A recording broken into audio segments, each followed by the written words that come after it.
Bienvenue dans le podcast L'autodidacte. Ma définition d'un autodidacte, c'est une personne qui s'instruit par elle-même, sans professeur, en dehors des structures habituelles ou par des moyens non conventionnels. On va voir ensemble si c'est possible d'acquérir de nouvelles compétences et d'en vivre grâce à l'autodidacte. Ce podcast s'adresse à toutes les personnes curieuses qui souhaitent apprendre des choses par elles-mêmes.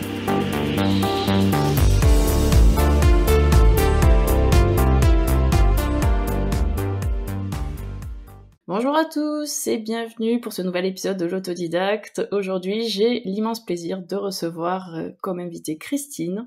Enfin, moi je vais l'appeler Chris parce qu'on est quand même assez intime, si vous voulez tout savoir. Pour la petite histoire, Chris est ma meilleure amie depuis le lycée, donc ça commence à dater et à ne pas nous rajeunir tout ça. Mais bon, bref. Salut Christine, comment tu vas ? Salut Laurence, écoute, tout va bien. Je me sens en confiance auprès de toi, donc ça va. Donc Christine, tu es assistante administrative. Tu aides les artisans, les commerçants avec leurs papiers. On va expliquer plus en détail dans ta présentation qu'est-ce que tu fais exactement. Donc tu es à la tête de la société Monassist Pro. Donc c'est tout attaché. Bon, je vous mettrai tous les liens dans les descriptions. Si vous vous demandez comment ou si Chris peut vous aider, je vous invite à aller sur ses réseaux sociaux. Donc sur Instagram, je me rappelle plus ton Instagram, c'est Monassist Pro aussi. Oui, Christine Monassist Pro. Facebook, Monassist Pro, Christine Monassist Pro aussi. Ouais, c'est tout le temps Christine Monassist Pro. À part LinkedIn. De parler, ouais, t'as LinkedIn aussi, c'est ça. On en a pas, je n'ai pas parlé. Donc je mettrai tous les liens dans la description et un super site internet monassistpro.fr qui est super bien entretenu et géré par moi-même. Donc ensemble, on travaille un petit peu ensemble aussi, en plus d'être amis. On a mis en place une newsletter chaque mois, on partage les astuces, des conseils pour gérer son administratif soi-même. Si le sujet t'intéresse, tu peux t'inscrire directement sur le site via le formulaire de contact. Et donc, Christine, j'ai décidé... Non, c'est pas j'ai décidé. Je te reçois aujourd'hui car tu es assistante administrative indépendante alors qu'à la base, tu n'as pas forcément de formation de secrétaire RH ou comptable. Donc, je cite ces exemples car j'en vois pas mal qui ont cette formation à la base et qui partent sur un métier d'assistante administrative. Et donc, j'aimerais que tu nous présentes et que tu exposes un petit peu ton parcours, si tu veux bien. Oui, alors déjà, merci Laurence de m'inviter sur ton podcast. Petite parenthèse, je pense que je suis une de tes premières fans de ce podcast et du coup, j'espère que tu vas être encore plus écoutée aujourd'hui. J'espère aussi. Je plaisante bien sûr. Du coup, le parcours, il va être un petit peu long, mais je vais essayer de pas prendre trop de place sur ça. Mais concrètement, les années lycée, je crois que tu les connais, mais pour faire un petit récap pour ceux qui nous écoutent, un parcours normal. On a essayé d'être sérieux au lycée pour avoir l'obtention d'un bac scientifique. Mais au final, je savais pas trop. Ça n'a pas marché. On a eu le bac, mais on n'était pas sérieuse. Non, on était très, très, très sérieuses. Hein. Moi, je veux dire que j'ai quand même au moins révisé 15 jours avant le bac pour l'avoir. Non, allez, on revient plus sérieusement. Ce qui s'offre à moi dans le parcours, le schéma atypique, ça matchait pas forcément. Du coup, j'étais depuis mon plus jeune âge. Toi, tu m'as connu rapidement sapeur-pompier volontaire. Le sport, tout ce qui touchait un petit peu à la rigueur militaire, tout ça, ça m'animait. Donc du coup, j'ai décidé de partir. J'ai passé les concours qu'il fallait, bien sûr, que j'ai eu. Et je suis partie en tant que militaire, je devais avoir tout juste 20 ans. Donc j'ai fait l'école de sous-officier, je me suis spécialisée et puis j'ai réussi à être dans les premiers pour choisir mon lieu d'affectation. Donc c'était toutes les affectations étaient plutôt dans le nord et du coup comme on est quand même tout le monde ne le sait pas, mais on est quand même sur le bassin méditerranéen. Enfin, on est de Toulouse à Marseille, on va dire. On peut pas. Après, c'est le nord-nord, quoi. Donc, j'ai réussi à aller sur Istres grâce à mes résultats. Et donc, me voilà partie militaire sur Istres. Donc là, je me rends compte qu'en fait, c'était pas du tout ce que je m'étais dit. Ça avait rien à voir avec ce pourquoi j'avais fait ça. Je m'ennuyais. J'étais pas.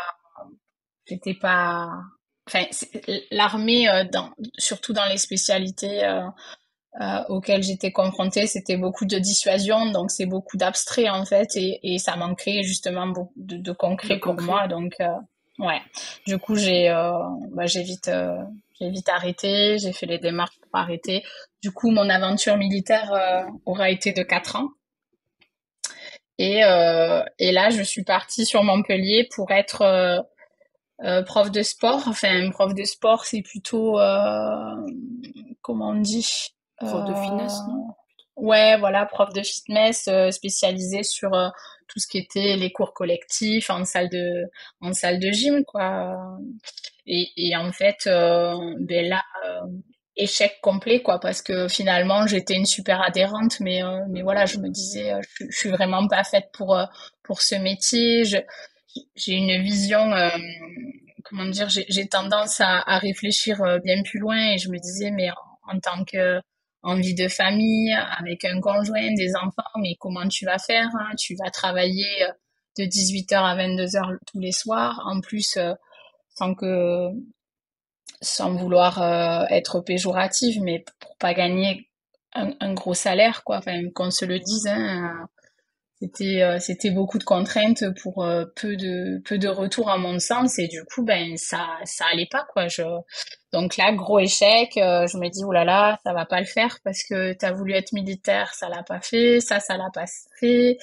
Comment tu vas faire? Donc bon, j'ai pris une petite année, on va dire, de réflexion pour savoir vraiment ce qui me passionnait, ce qui me plaisait. Et puis coup, je suis partie une grosse saison en Corse. Donc là, j'ai fait du service, hein, service à l'assiette, service au bar. Donc là, je me suis vraiment trouvée.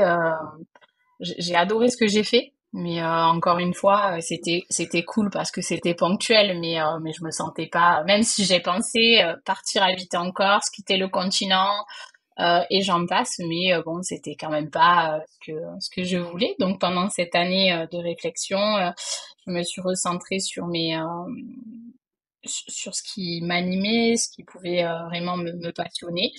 Et du coup, depuis petite, j'aime beaucoup l'immobilier, j'aime beaucoup la conception, l'architecture, et donc j'ai cherché ce qui pouvait recouper un peu tout ça sans forcément repartir sur des longues années d'études, parce que ben j'avais l'impression d'avoir loupé le coche. J'approchais mes 25 ans, je me sentais vieille à cette époque en me disant, oh là là, c'est juste pas possible. Tu te rends compte, si je dois refaire 5 ans d'études ou 7 ans pour être architecte, c'est pas possible. Mais bon, j'ai trouvé quand même quelque chose qui recoupait pas mal de critères. d'axes, ouais, de critères. Donc du coup, j'ai fait un brevet professionnel dans tout ce qui était conception et vente en aménagement intérieur. Et j'ai eu, je peux le dire, une très grande chance de tomber dans une boîte où on a fait beaucoup de projets clés en main en archi intérieur. Parce que qu'on se le dise, hein, j'ai passé un diplôme de cuisiniste, mais j'ai eu la chance de pas faire que de l'alignement de meubles.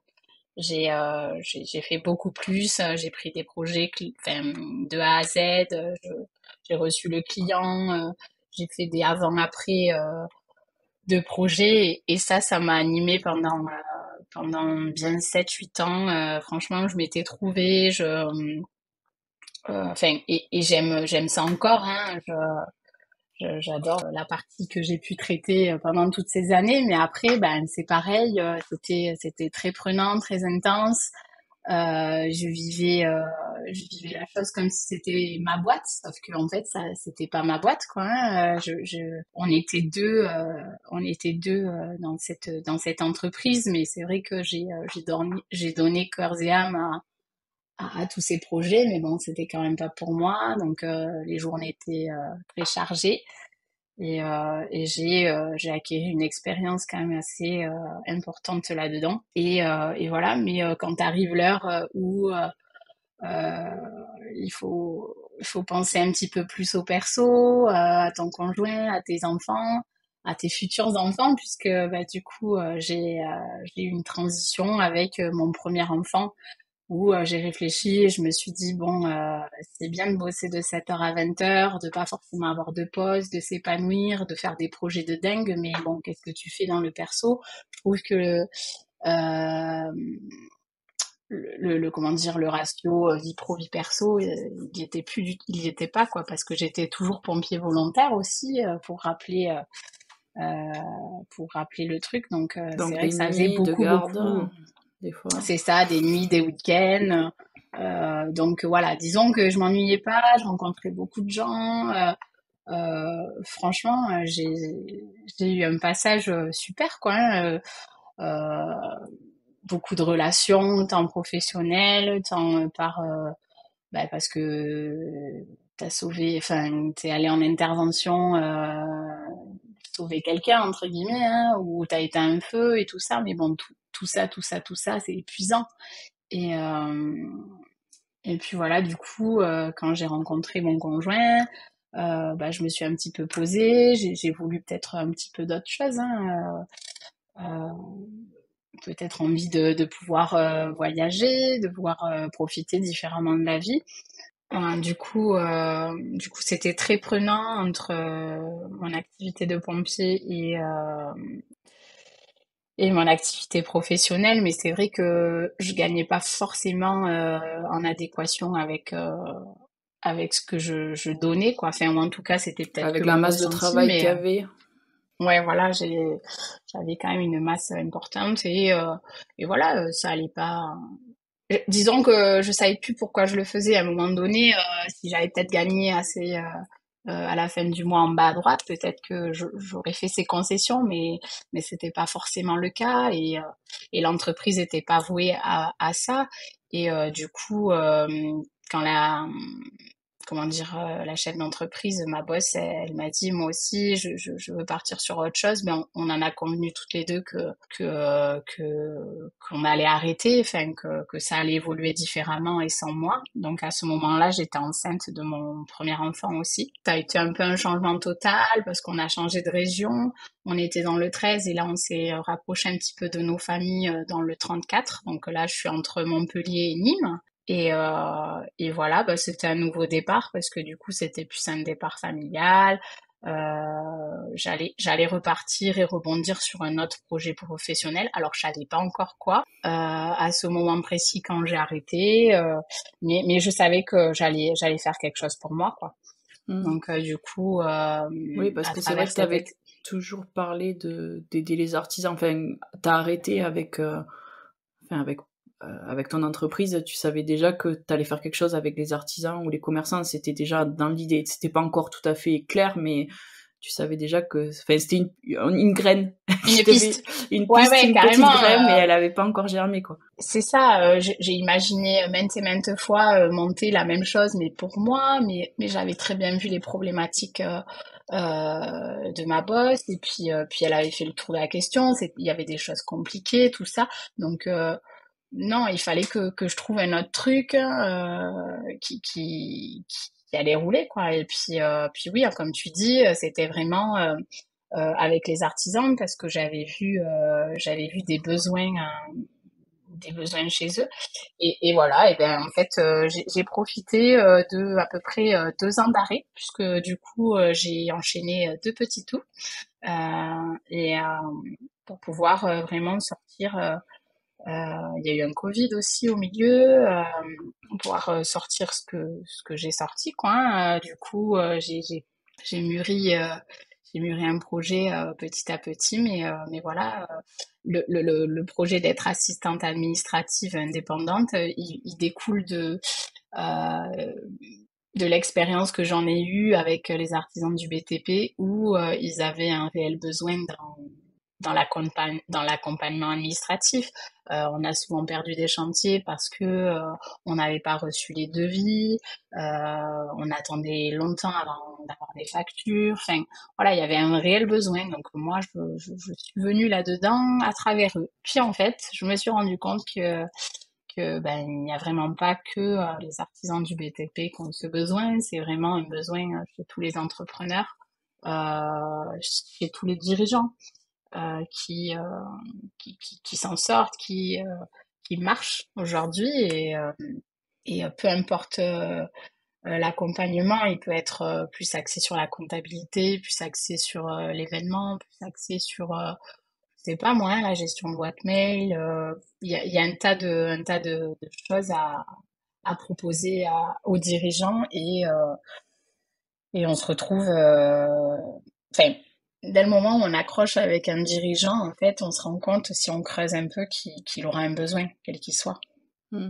Et après, c'est ça aussi qui fait la Voilà. beauté de ce métier et qui fait que tu t'ennuies peut-être pas aussi dedans, c'est que ça peut être super varié. D'un client à l'autre, j'imagine que tes missions sont complètement différentes et ben, tu t'adaptes au client, mais t'es capable de faire un truc complètement différent d'un client à l'autre, en fait. C'est ça, ben, j'ai un client, enfin, j'ai deux clients restaurateurs, j'ai un client pépinériste viticole, j'ai une agence de com, je veux oublier personne, j'ai des artisans du BTP, Ah oui, parce que ah oui, j'ai on a pas parlé, mais enfin, Yann, je sais pas si tu veux le citer ou pas, mais qui t'a dit aussi, qui t'a permis enfin, peut-être d'affiner tes offres et de encore plus, enfin, creuser au niveau de ce besoin, puisqu'il est plombier et que lui, c'était pareil au niveau administratif. Bon, je sais pas enfin, si ça lui plaisait pas ou pas, mais je sais que beaucoup sont des fois récalcitrants ou un petit peu. Enfin, moi, par exemple, je sais que c'est pas la partie que je préfère dans le. Enfin, souvent, on choisit un métier, c'est pas forcément pour avoir tout l'administratif derrière, et donc c'est ça la problématique aussi, c'est que ça peut être fait enfin pas par dépit parce qu'il faut le faire, mais ouais, ça peut être fait par reculant un petit peu quand même. Oui, c'est sûr, mais en fait, quand on monte un projet pour soi, on se dit, waouh, c'est parti, on a fait peut-être toutes les écoles pour ou pas, hein, les gens n'ont pas forcément fait les écoles, mais en tout cas, ils sont enfin arrivés à monter leur projet pour eux. Et puis là, c'est un peu l'envers du décor. On se rend compte que au-delà, je sais pas, je vais citer peut-être des métiers plutôt artisans, hein, plutôt main, l'esthéticienne ou même donc tous les coiffeurs, tous les métiers même donc du BTP où ça y est, on est passionné, on fait enfin le métier qu'on veut faire, on veut vivre de ça, mais en fait l'envers du décor, c'est toute la gestion qu'il peut y avoir autour de cette activité. Et en fait, l'esthéticienne qui, euh, qui est passionnée par les rendus de beauté, par le bien-être, par l'esthétique, hein. Enfin, elle n'est pas passionnée par le fait de devoir se taper de la compta à la fin du mois, rentrer toutes les factures du mois, et j'en passe. Enfin, faire des événements, organiser des événements. Euh, Puis même tout ce qui va être les commandes, tout ce qui va être lié Ouais, les de près ou fournisseurs, de loin à son activité. Ouais, voilà, les réseaux sociaux aussi. Hein, je sais pas forcément ma spécialité, mais en tout cas, je peux commencer à guider et aider les entrepreneurs dans dans les réseaux sociaux aussi, parce qu'il y a quand même quelque chose à faire. Et aujourd'hui, l'entrepreneur qui est pas sur les réseaux sociaux, ça se discute, hein, mais il y en a plein qui te prônent, surtout les artisans du BTP, comme quoi c'est du bouche à oreille et tout. Je reste convaincue, hein, mais à minima aujourd'hui, depuis 2 ans, je pense vraiment fortement, si t'es pas au moins en vitrine sur les réseaux sociaux, ça peut vite devenir compliqué, quoi. oui, parce que peut-être aussi ils en ont pas besoin. Enfin, il y a certains corps de métier, on sait qu'ils ont pas forcément besoin de faire beaucoup de pubs ou faire beaucoup de Oui, les maçons, les choses comme ça. Moi, enfin, je vois, ils sont souvent overbookés ou les électriciens, des trucs comme ça. Après, tant qu'ils en ont pas besoin, tant mieux pour eux. Mais après, c'est vrai c'est que ça. c'est difficile de concilier le cœur du travail et l'administratif. Enfin, je pense que c'est un peu la bête noire de tous ces métiers, enfin, de tous ces métiers et de tous les entrepreneurs, en fait. À Mais partir du c'est ça, moment où ils tu ont dois pas envie de gérer. s'y mettre, hein. c'est leur excuse de dire, bah, en fait, j'ai du travail, c'est du bouche à oreille, mais non, en fait, c'est un peu une excuse aussi parce qu'ils ont pas envie de passer à l'action sur ça. De la Parce que, ben, procrastination. c'est l'inconnu, ouais, c'est ça.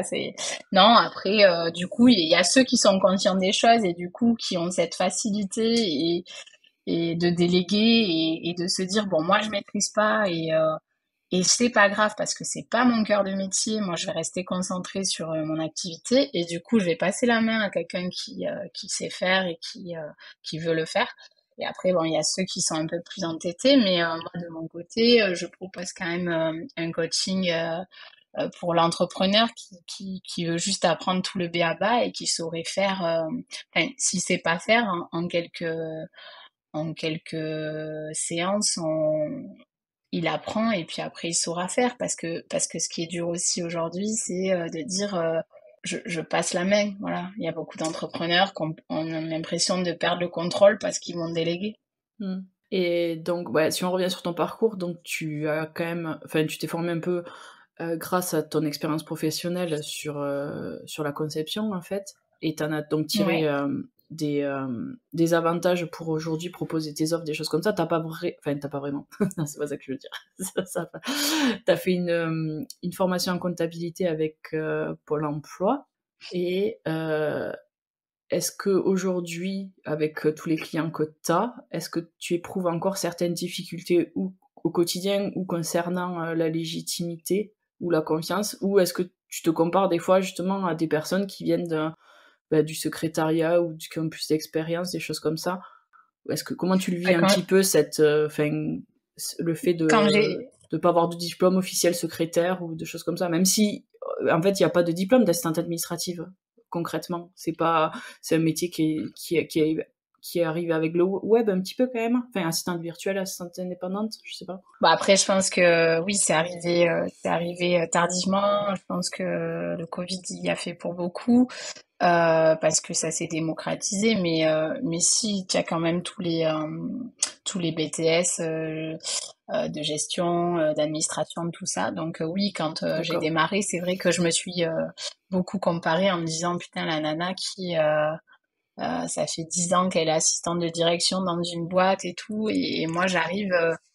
Ouais, c'est clair que c'était pas facile au début de me dire est-ce que je vais être prise au sérieux parce que oui, j'ai pas un bagage de fou euh, sur ce poste, mais en tout cas j'avais une expérience et puis Oui, bagage de en fou, un tout cas diplôme, on va dire, en papier. Mais oui, bagage non, de mais même fou, en expérience. expérience.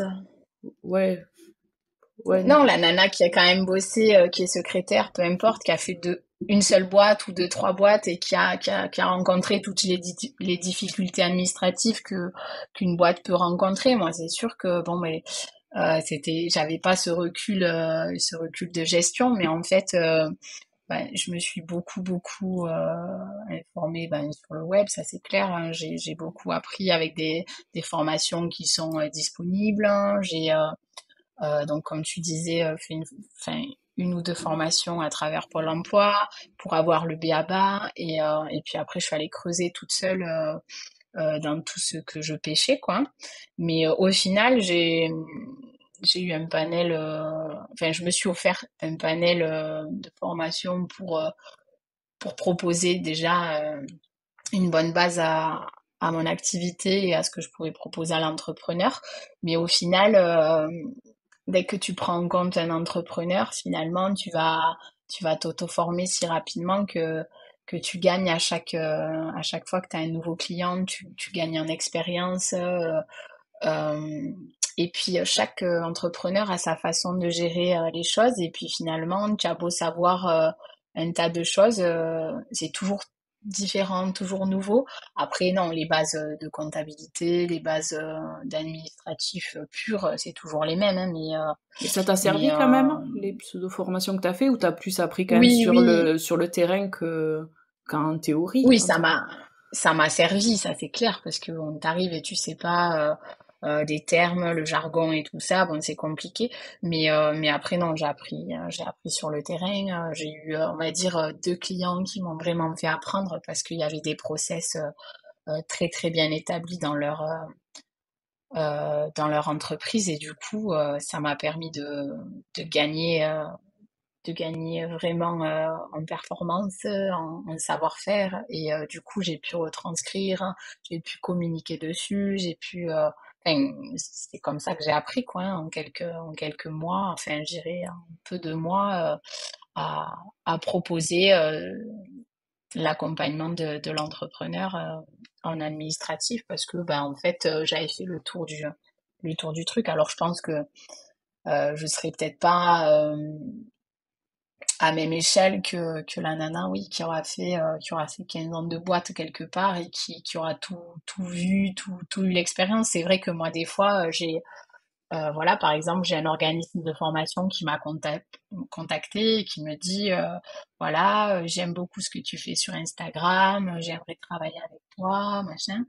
Et, et puis en fait, elle me dit oui, il faudra que tu fasses des enregistrements de formation, machin. Mais le truc, c'est bateau, quoi, hein, c'est du b.a.-ba, mais j'ai jamais fait. Donc bon, ben voilà, du coup, moi, ma façon de travailler, c'est de dire la vérité, dire voilà, ben ok, je suis assistante administrative, mais ce que tu me demandes, pour l'instant, ben je l'ai jamais fait.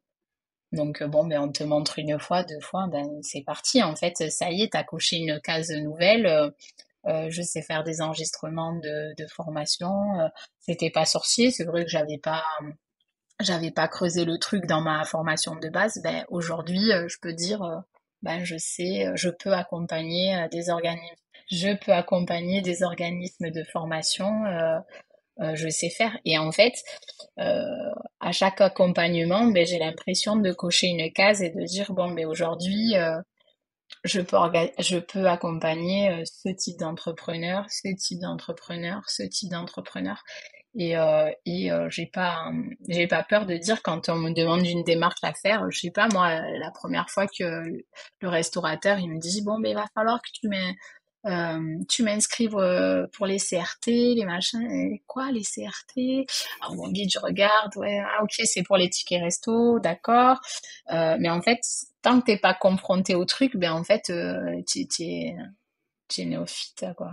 Je sais plus si Oui, on dit mais ça, mais ouais. Après, c'est là où ça sert aussi d'être quand même curieux et avoir un peu une âme ou un profil autodidacte. C'est que enfin, peu importe ce qu'on va te demander, tu vas te dire bah écoutez, je sais pas forcément faire au premier abord, mais je vais essayer et je vais essayer de trouver une solution ou essayer de vous le faire. Et si j'y arrive pas, ben je vous le dirai. Mais et c'est peut-être bah, ça c'est aussi la ça. force, c'est que c'est de tester et de tenter. C'est comme tu disais, tes offres et tout, elles étaient pas forcément parfaites, elles étaient pas forcément un truc, mais la force, ça a été de se lancer et de voir après, hein, entre guillemets. C'est ça, ben du coup, ben là, l'histoire des CRT, ah oui, oui, bah je pense que c'est pas infaisable. Ben ouais, j'ai pas le recul de la personne qui l'a fait 20 fois dans sa vie. Ben c'est pas grave parce que ben, de toute façon, l'entrepreneur, il était confronté à se le faire tout seul, donc c'est pas grave. Au mieux, il a gagné 4 heures enfin, de son temps. Moi, je l'ai fait et puis bah du Et la coup je l'ai prochaine fait fois, une tu le fois, feras j'ai plus galéré et voilà rapidement. exactement et bon et là c'est un exemple qui me vient mais il y en a plusieurs de choses que l'entrepreneur il se sent seul, il se sent pas guidé, il a peur de mal faire. Bah du coup moi je me dis bah il y a rien qui est sorcier, tout le monde doit faire ses papiers et puis bah c'est parti. Moi je j'ai pas peur de les faire pour les entrepreneurs et plus ça va aller et plus je vais pouvoir proposer de nombreuses cordes à mon arc, quoi, parce que ben, j'aurais quasiment fait beaucoup de choses. Et en un an, en plus d'un an d'activité, enfin, la légitimité, elle arrive, quoi. Je veux dire, je sais maintenant que je peux accompagner l'entrepreneur sans me sentir novice, quoi. Comment tu as fait pour surmonter ces moments de difficulté où t'as eu des astuces, t'as fait quelque chose en particulier ou c'est vraiment juste en pratiquant et en prenant confiance avec Tu le veux temps? parler du syndrome de l'imposteur? Oui, ou c'est surtout comment, ouais, si tu avais des astuces à partager ou comment tu as surmonté certains moments ou certaines difficultés que tu as eues, par exemple. Si tu avais des choses concrètes. Si, bien sûr, tu te montes pas en tant qu'assistante. Déjà, voilà, comme on parlait, tu as des problématiques de te dire, oh là là, comment je vais y arriver, moi, j'ai pas de bagage administratif, est-ce que je vais être prise au sérieux, tout ça. Donc, je dirais vraiment que c'est le temps qui... alors, c'est pas un temps de 10 ans, hein, mais moi, je pense que je me suis sentie légitime en un an, à peu près, de me dire, voilà, j'ai un recul pour proposer des offres adaptées à moi, adaptées à ce que je sais faire, adaptées à ce que je propose, et je suis à l'aise avec ce que je propose, et je vais vraiment apporter à l'entrepreneur, et arrêter de faire ce que je me sens pas forcément légitime. Et les conseils, ce serait de grimper marche après marche, parce que en fait, tu grandis de chaque collaboration, chaque client, chaque demande, et du coup, en fait, c'est ce qui te permet de quitter cette peur ce manque de confiance en toi et en ce que tu proposes. Oui. Ça va, cette réponse? Ouais. Et du coup, je sais pas si la question elle est très adaptée, mais quelles ont été tes sources les plus fiables ou les plus précieuses dans la progression pour toi? Comment tu t'es organisée pour progresser? Juste, juste, c'est pas, mais t'as pratiqué, t'as mis en place des choses, t'as testé et tu t'es dit, Ouais, ça c'est bien, je garde, ça c'est pas bien, je garde pas. Ouais, je peux pas cacher que c'est une collaboration qui m'a fait évoluer vraiment beaucoup, parce que c'était un remplacement de congé maternité, et du coup il y avait une assistante en place, et tout était établi, et en fait elle gérait tellement de A à Z l'entreprise, que du coup j'ai pu me nourrir de tout ça. Je peux pas le cacher, c'est vraiment là où je dis bon, une grosse entreprise, enfin une petite et moyenne entreprise, elle fonctionne comme ça. Voilà, ça c'est comme ça que ça marche. Ça c'est des bons process, ce que j'avais besoin, parce que forcément c'est une activité à part entière. Tous les entrepreneurs n'ont pas la même façon de fonctionner, mais je me le suis approprié, adapté, et du coup j'ai pu retranscrire sur d'autres collaborations. Voilà, je pense qu'on pourrait faire comme ça, parce que j'avais pu voir vraiment ce qui marchait quelque part, Et maintenant, si tu devais prodiguer des conseils à des personnes qui souhaiteraient soit se former en autodidacte, soit se former, ou soit vouloir se former en assistance administrative, qu'est-ce que tu leur conseillerais? en autodidacte, c'est vrai que de mon côté, j'ai jamais forcément pensé que j'étais autodidacte, mais c'est vrai qu'en parlant de mon parcours là, je me dis peut-être que je l'étais, je sais pas. Euh, mais oui, Moi, je pense que c'est après, un art de vivre et qu'on est un peu tous autodidactes. oui, je pense que c'est essentiel de trouver quelque chose qui, comme tu le dis si bien, qui occupe ton cerveau, qui donne assez à manger à ton cerveau. C'est ça que tu disais, je crois. Mm. Euh, Ah mince, j'ai oublié la question. Mince, je suis passée directement au conseil. D'abord, il y avait, selon toi, quelles sont les qualités essentielles qu'il faut avoir pour se former en autodidacte? c'est un art de vivre, c'est ça que tu me C'est disais. ça.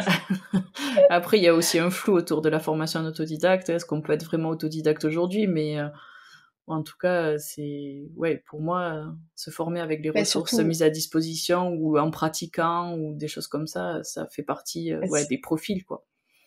c'est ça, avec tout ce qu'on peut retrouver sur le web aujourd'hui, on dirait quoi que l'autodidacte, c'est celui qui a pas suivi un parcours scolaire normal, si je peux dire, et Classique, qui est ouais. arrivé à un métier, c'est ça? Ouais, je pense aussi. Mais je pourrais me qualifier d'autodidacte, j'ai pas forcément eu l'intuition sur un premier métier à 15 ans, et de me dire bon, mais c'est bon, je suis arrivée à ça. J'aurais même une petite parenthèse à dire. C'était un échec pour moi de pas arriver à faire ça, parce que on a quand même des générations qui nous précèdent, où, enfin, moi, mes parents, ils sont arrivés dans une entreprise, puis ils ont fait leur vie dedans, tu vois. Et on m'a éduquée comme ça.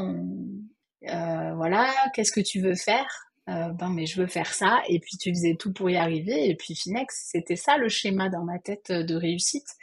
Ouais, Et c'était c'était avoir ton super dur CDI et rester 10 ans ou 20 ans dans ta boîte. Et, enfin, oui, c'est vrai qu'on a été éduqués comme ça, et alors que alors qu'on n'est pas du tout comme ça, du Et, coup. et je le vivais très mal, hein, et c'est ce que j'ai très mal vécu, on va dire, avant de trouver, on va dire, un peu une facette de moi dans la conception, l'aménagement intérieur et tout. Où là, je me suis vraiment retrouvée. Mais avant ça, du coup, j'enchaînais des échecs, alors que scolairement parlant, même si on n'a pas fait les meilleures années de lycée, enfin, ça roulait, quoi. Je veux dire, on a eu un bac scientifique, c'était censé être le bac par excellence, mais juste, Ouais, on n'avait pas la on n'a pas maturité non trouvé plus. notre. Ouais, je On sais savait pas pas. si Enfin, c'était. moi, oui, clairement, je pense que c'était la maturité quand, enfin, on avait plus envie de, de sortir. Mais après, toi, t'avais encore d'autres difficultés, c'est que tu faisais déjà des nuits à cette époque-là avec les pompiers. Donc, pour le jour étudier, la nuit faire les pompiers, c'était encore plus compliqué, quoi. Enfin, je veux dire, c'est pas tous les élèves de lycée qui Oui, font ça, tu vois. Bon, après, oui, je c'est sais que sûr, c'est enfin, sûr. on était motivés par d'autres trucs que les études, clairement. Peut-être on Oui, aurait c'est été. ça. Mais peut-être parce qu'on n'avait pas trouvé notre voie, ou C'est ça. On peut-être voyait peut-être pas que, je sais l'intérêt pas. de. Et moi, j'ai ma sœur qui depuis petite, elle s'est dit, je vais être infirmière, et ben voilà, c'était tout calculé, c'était tout tracé, études d'infirmière, et en avant est arrivée l'infirmière, et puis voilà. Et puis moi, dans ma tête, je me disais, mais c'est ça un schéma de réussite, et moi, je sais pas ce que je veux faire. Ouais, je vais être prof de sport, je vais être kiné, tu vois, mais c'était flou, j'arrivais pas à me Hmm. dire, ouais, et tout ce qu'il fallait traverser pour arriver à ça, pour pas être sûr de finir prof de sport et kiné, au bout du. Hmm. Enfin, tu vois, c'était compliqué.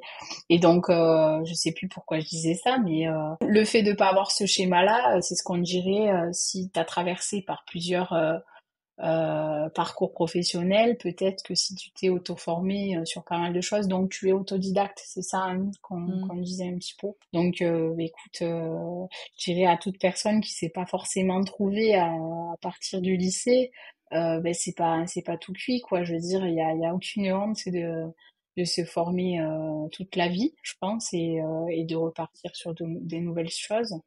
Aujourd'hui, Et ce aujourd'hui, on qu'il n'est plus faut, dans ce des qu'il faut schémas trouver. classiques comme avant. C'est vrai que même, enfin, les gens, ils aiment bien changer ou ils aiment bien, voilà. Et le Covid peut-être a fait aussi une autre couche par-dessus, mais t'as envie de, ouais, t'as envie d'autre chose. En fait, t'as pas juste d'avoir envie d'un boulot qui te fait chier ou qui est chiant ou. Bah après, il y en a qui sont très bien dans leur boulot, tant mieux pour eux, mais en fait, maintenant, je pense que tu t'embêtes moins avec un boulot qui te fait chier ou qui te stimule pas ou qui te donne pas à manger à ton cerveau. Ben, c'est ça, hein. Tu passes 80% de ton temps au travail, donc si t'es pas bien, ça peut pas le faire. Enfin, je sais pas, parce que tu ramènes les problèmes à la maison, donc forcément. Ben, moi, je pense qu'à aujourd'hui, il faut quand même que tu sois aligné entre ta vie pro, ta vie perso. Donc, si ta vie pro ça va pas, c'est pas bon, quoi. Enfin, ouais, il faut creuser et chercher ce qui va faire que tu t'épanouis. Après, chacun, voilà, comme tu dis, chacun est différent, mais je conseillerais à toute personne qui se sent pas bien là où elle est d'aller plus loin et de chercher ce qui va pas. Et, euh, et je pense qu'on peut trouver vraiment satisfaction, épanouissement dans son travail. Alors attendez, c'est pas ouf, hein, quand je scanne des factures, quand je fais certaines paperasses, c'est pas l'extase, hein, attention, hein, je suis pas fanat de faire des scans, mais c'est tout ce qui va autour, toute la satisfaction que tu apportes à ton client et l'aide, hein. Puis même après, petit à petit, avec l'entrepreneur que j'accompagne, il s'installe une relation qui est tout autre, parce que au début, tu es un peu la secrétaire qui va aider, quoi. Puis finalement, petit à petit, quand tu commences à aider sur un truc, proposer une autre chose. Tu deviens un petit peu le conseilleur, quoi. Tu penses que je devrais faire ça? Est-ce que toi tu ferais ça comme ça? Et là, quand tu commences à te positionner sur un peu la personne qui maîtrise la gestion d'entreprise, ben là, t'as tout gagné. Et là, c'est kiffant, quoi. D'être la référence pour l'entreprise. Ouais, pas pour tous, parce que peut-être pas, mais en tout cas, je peux dire que sur 7 de mes collaborations, j'en ai 5 où je me sens quand même un pilier de leur entreprise, quoi. On passe un petit peu par moi pour voir comment je ferais. Ouais, je t'embête, est-ce que tu pourrais faire ça? Je pense que je vais mettre ça en place, comment tu le vois? Ben là, c'est tout gagnant, quoi. Je me dis, bon, là, je suis arrivée un petit peu à ce que je voulais. Alors oui, ben j'ai des papiers à faire. Si c'est pas ouf pour les entrepreneurs, c'est pas ouf pour moi, hein. Mais bon, c'est pas grave parce qu'il faut ce qu'il faut. Et puis en plus, je compte bien évoluer. Donc j'espère que je ferai pas ça tout le temps. Mais en tout cas, je conseillerais à tous ceux qui veulent se lancer de le faire, de se former, et puis jouer la carte de l'authenticité. Si tu te prends pas pour quelqu'un d'autre, hein, si tu prônes pas que tu sais tout pour tout, ben la sincérité, je pense que ça match à coup sûr, quoi. On va peut-être partir sur le mot de la fin. En tant que spécialiste de l'administratif, pour le mot de la fin, si tu n'avais qu'un seul conseil à donner aux entrepreneurs ou aux artisans pour que ça soit plus facile pour eux, qu'est-ce que tu leur dirais en fait? Ça serait quoi ton conseil? Bon, tu Mon peux en donner conseil, deux ça si tu veux. serait... Ah ouais, cool. Non, non, je dirais fais la liste des tâches récurrentes ou des tâches que tu peux déléguer, que t'es pas obligé de faire, et contacte vite une assistante pour t'aider. Parce que non, mais vraiment, je vends pas et je prends pas l'assistante. Mais c'est sûr, quand tu vas essayer, tu vas adorer parce qu'en fait, tu te libères du temps, tu peux faire autre chose, hein, tu peux aller plus loin dans d'autres secteurs de ton activité. J'ai un restaurateur qui lui, me délègue toute l'administratif parce qu'il veut se pencher sur les réseaux sociaux, mais en fait, tout le temps qu'il faisait l'administratif, ben, il avait pas le temps de tout faire. Donc, voilà, fais la liste de ce que tu pourrais déléguer. T'as bien quelque chose que tu peux déléguer, quelque chose qui te plaît pas, quelque chose que quelqu'un pourrait faire pour toi. Et c'est pas 2-3 heures par mois ou même par semaine, hein, qui changeront la qualité, enfin, comment dire, euh, qui changeront que financièrement ça sera plus difficile. Au contraire, enfin, normalement, tu es censé gagner en performance et en suivi.